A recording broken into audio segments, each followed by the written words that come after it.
बोधिसत्व परम पूज्य डॉक्टर बाबा साहब अम्बेडकर, इन्हें मैं इतनी बार अभिवादन करता हूँ।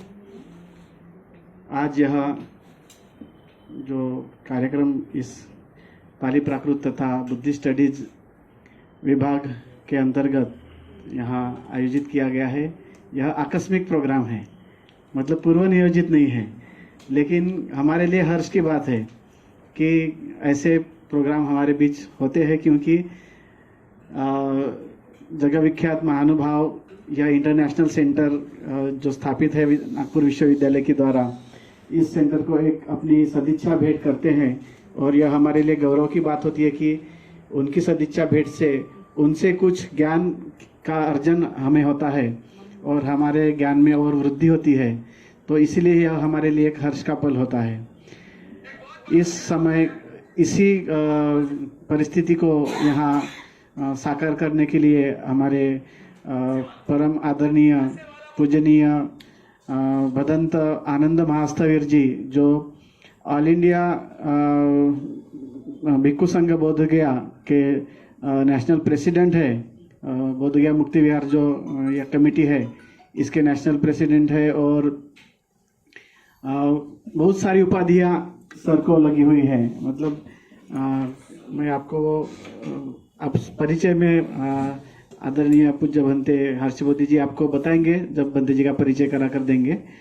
एक बहुत ही महान हस्ती आज हमारे विभाग में हमें इस विभाग को भेंट देने के लिए आए हैं। तो विभाग की ओर से तथा विद्यापीठ की ओर से मैं स्वागत करता हूँ पूजनीय भंते जी का, और आप सभी की ओर से भी स्वागत करता हूँ। और यह जो कार्यक्रम है, यह जो विजिट है, यह साकार करने में हमारे डॉक्टर पूरनचंद्र मेश्राम सर, जिनका सहयोग हमें बार बार मिलता है, उनका योगदान है कि उन्होंने भंते जी को यहाँ आप लोगों के बीच में उपस्थित किया है। तो मंच पर डॉक्टर पूरनचंद्र मेश्राम सर भी मौजूद है, मैं उनका भी स्वागत करता हूँ। हर्षबोधी सर हम सभी को परिचित है, बहुत सारे आंदोलन सर चलाते हैं और उनके यूट्यूब पर आप वीडियोस देखते हैं। तो हर्षबोधी सर अभी यहाँ मंच पर उपस्थित है, उनका भी मैं विभाग की ओर से स्वागत करता हूँ। तथा भैया जी खैरकर सर अम्बेडकरी मूवमेंट के एक कार्यकर्ता के रूप में काम करते हैं और लॉर्ड बुद्धा टीवी भी चलाते थे। तो अभी सर भी इस यह जो आयोजन हुआ है इसमें उनका योगदान है, इसलिए उनका भी मैं स्वागत करता हूँ। और आदरणीय भंते जी से यह मैं बताना चाहता हूँ कि हमारा यह जो विभाग है, यह विभाग इंटरनेशनल बुद्धिस्ट सेंटर के रूप में स्थापित हो चुका है। और यह विभाग, इसका जो यह अभी जो वर्तमान रूप हमें दिखाई देता है, इसके पीछे की जो सोच है, समझ है, और इसे विकसित करने में जो योगदान है, यह हमारे पूर्व कुल सचिव आदरणीय डॉक्टर पूरनचंद्र मेश्राम सर का रहा है। और उन्हीं की बदौलत आज हम इस अच्छे हॉल में बैठे हैं, और जो भी आता है वो देखता है कि नहीं, अच्छा सेंटर है। कुछ लोगों के ऐसी प्रतिक्रिया अभी आती है कि भारत में ऐसा सेंटर हमने नहीं देखा, ना मुंबई में है, ना पुणे में है, ना अन्य जगह पर है। बीएचयू में भी जो बुद्धिस्ट स्टडीज पाली डिपार्टमेंट है, किसी जिसको कहेंगे कि टॉयलेट बाथरूम से लगकर हुआ, ऐसा कहीं तो भी है। तो मतलब दयनीय स्थिति में है, लेकिन इसको स्वतंत्र अस्तित्व देने का जो कार्य है वो सर ने किया है। वो सर जो है एक गौरव के पात्र है।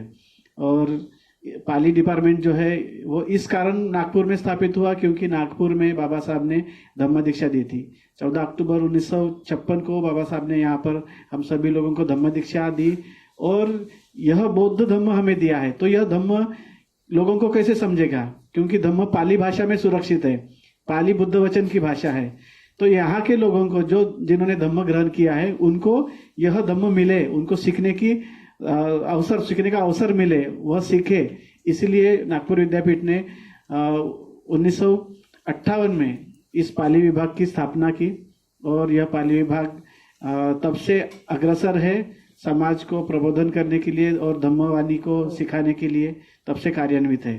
और इस विभाग में काफ़ी विद्वान लोगों ने अपना योगदान दिया है। जिसमें डॉक्टर भागचंद्र जैन है, डॉक्टर शिलेदार है, डॉक्टर विमल कीर्ति मेश्राम है, डॉक्टर भाऊ लोखंडे है, डॉक्टर मालती साखरे मैडम है। बहुत अच्छे अच्छे विद्वान इस विभाग से निकले हैं और यहाँ पर हर साल विदेशी विद्यार्थी पीएचडी के लिए आते थे और अभी वो पेट के कारण सिलसिला थमा है, लेकिन आशा करते भविष्य में और स्टूडेंट्स आएंगे। तो अभी भंती जी जब पढ़ रहे थे बोर्ड पर तो सभी बर्मीज और बाहर के जो भिक्षु हैं उनके नाम दिखे, तो हमें अच्छा लगा, गौरव लगा कि हमारे विभाग से अच्छे स्कॉलर्स जो है यहाँ निर्माण हुए। और यह एक मूवमेंट का केंद्र है। यहाँ पर ये जो लोग आते हैं ये क्रीम है भंते जी, समाज के विभिन्न स्तरों पर प्रतिनिधित्व करने वाले लोग हैं। तो ये धम्म सीखते भी है और लोगों में जाकर धम्म का प्रचार एवं प्रसार भी करते हैं। तो एक प्रकार से यह भी एक कार्य सेमिनरी जैसा ही है। और डॉक्टर पूर्णचंद्र मेश्राम सर का यह सपना था कि ऐसा एक सेंटर रहे कि जहाँ से लोग सीखकर विभिन्न दिशाओं में जाकर धम्म को प्रसारित करें, और इसीलिए उन्होंने इसका नाम ही रखा international centre for Buddhist studies. तो इंटरनेशनल सेंटर यह इसलिए क्योंकि बाबा साहब ने यहाँ धम्म दीक्षा देने के बाद अंतर्राष्ट्रीय बौद्धों से इसका संबंध नागभूमि का जुड़ा है। और इस कारण जो भी लोग आएंगे वह दीक्षा भूमि में आते हैं और यूनिवर्सिटी के इस सेंटर में वो आते हैं, तो उन्हें पता चले कि यह उसी प्रयोजन के लिए बनाया गया सेंटर है, ताकि विश्व के बौद्धों से हमारा परिचय हो। तो एकेडमिकली परिचय होना चाहिए, केवल धार्मिक स्वरूप से नहीं, तो एकेडमिकली भी इंटरेक्शन होना चाहिए। इसीलिए इस सेंटर को सर ने अपने अल्प समय में ही बनाया, यह भी विशेषता है। सर का विशेष तालियों से आभार व्यक्त कीजिए, क्योंकि ज्यादा समय नहीं मिला सर को, 3 साल रहे होंगे सर शायद बोला सचिव। तो इतने कम समय में ये बिल्डिंग पूरी हो गई और हैंड ओवर भी हो गई। तो इतना एक विक्रम कहेंगे, क्योंकि यूनिवर्सिटी में इतने जल्दी कोई बिल्डिंग बनती नहीं है, लेकिन सर के समय में ही बहुत सारे कार्य अच्छे हुए, जिसमें यह एक सेंटर का निर्माण भी है। सर ने जो है हमारी यूनिवर्सिटी में संविधान पार्क की नींव रखी थी, जो अभी धीरे धीरे पूर्ण होते दिखाई देता है। अगर आप लॉ कॉलेज स्क्वायर जाएंगे तो वहां पर आपको अभी वो अशोक पिल्लर दिखेगा, जिसमें वो हमारा नेशनल एम्बलम जो है वो ऊपर में है प्रतीक के रूप में। तो लेकिन वो झाड़ियों में दबा है, अभी भी वो झाड़ निकाले नहीं गए तो लोगों को दिखते नहीं है, लेकिन वो अभी धीरे धीरे संविधान पार्क पूर्णता की ओर जा रहा है। वह भी सर के कारण ही हुआ है।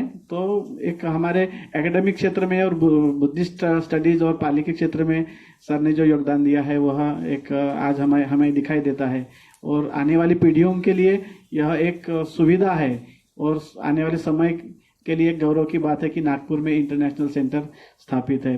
तो यह सेंटर में आज भंते जी अपना मार्गदर्शन करेंगे। मैं पुनश्च एक बार फिर से आप सभी महानुभावों का स्वागत करता हूँ विभाग की ओर से, और मेरे प्रास्ताविक को यही विराम समाप्त करता हूँ। नमो बुद्धाय, जय भीम।